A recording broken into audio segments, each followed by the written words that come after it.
శ్రీమద్ భాగవతంలోని సుప్రసిద్ధ ఘట్టమైన గజేంద్ర మోక్ష ఇతివృత్తానికి ఈ క్షేత్రానికి సంబంధం ఉంది. అగస్త్య మహర్షిని అవమానపరిచిన తామస మనువు శాపవశాత్తు ఏనుగుగా రూపుదాల్చుతాడు. గురువుగారు నుంచి కామరూప విద్యను తస్కరించిన ఆహా హోహో అనే గాంధర్వుడు శాప ప్రభావం వల్ల మొసలిగా మారతాడు. ఓ సరస్సులో ఏనుగు రూపంలోని ఆ తామస మనువు కాలిని మొసలి రూపంలో ఉన్న గంధర్వుడు తన నోట పట్టుకుంటాడు. వీరిరువురికి 1000 ఏళ్ల యుద్ధం జరుగుతుంది. చివరకు ఏనుగు పరమాత్మను శరణు వేడుతుంది. భక్తజన దీక్షాపరుడైన శ్రీహరి హడావిడిగా అపసవ్యంగా శంఖ చక్రాలను ధరించి వైకుంఠం నుంచి తరలి వస్తాడు. ఆ స్వామి కరిని రక్షించిన అనంతరం వల్లభరాయనిగా వంగీపురంలో అవతరించాడని ప్రతీతి. గజ ప్రాణాన్ని రక్షించాలనే సంకల్పంతో లక్ష్మీదేవికి చెప్పకుండా తన పరివారాన్ని విడచి పక్షిరాజును అధిరోహించకుండా లక్ష్మీదేవి కొంగును చేతధరించి హడావుడిగా దివి నుంచి భువికి తరలివచ్చిన ఆ విష్ణుమూర్తి వల్లభరాయునిగా ఇక్కడ వేంచేసి ఉన్నాడు. నమ్మి కొలిచిన వారి పాలిట ఆశ్రిత వత్సలుడు ఈ వల్లభరాయుడు.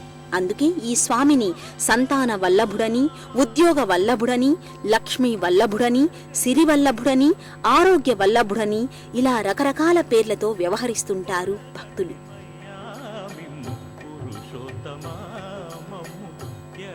ఈ స్వామి అనుగ్రహానికి పాత్రులు కావడం కోసం వల్లభ దీక్షను సైతం ఇక్కడ స్వీకరిస్తారు. అర్చక స్వాములు దీక్ష చేపట్టదలిచిన వారికి దీక్షా మాలికలను మంత్రపూర్వకంగా సమర్పిస్తారు.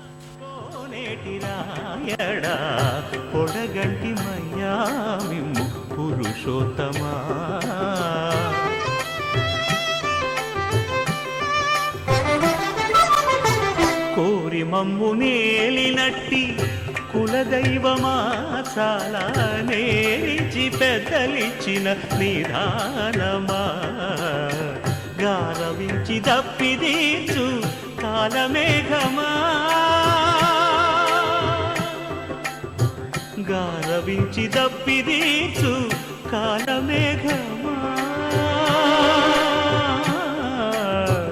గారవించి దప్పిదీచు కాలమేఘమా మాకు చేరువ చిత్తములోని శ్రీనివాసుడా పొడగంటిమయ్యా మిమ్ము పురుషోత్తమా మమ్ము ఎడయకవయ్యా కోనేటి రాయడా పొడగంటిమయ్యా మిమ్ము పురుషోత్తమా.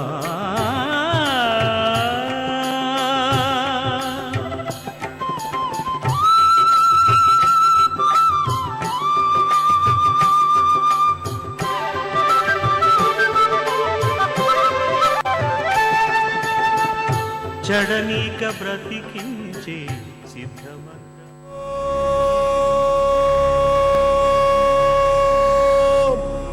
నమో నా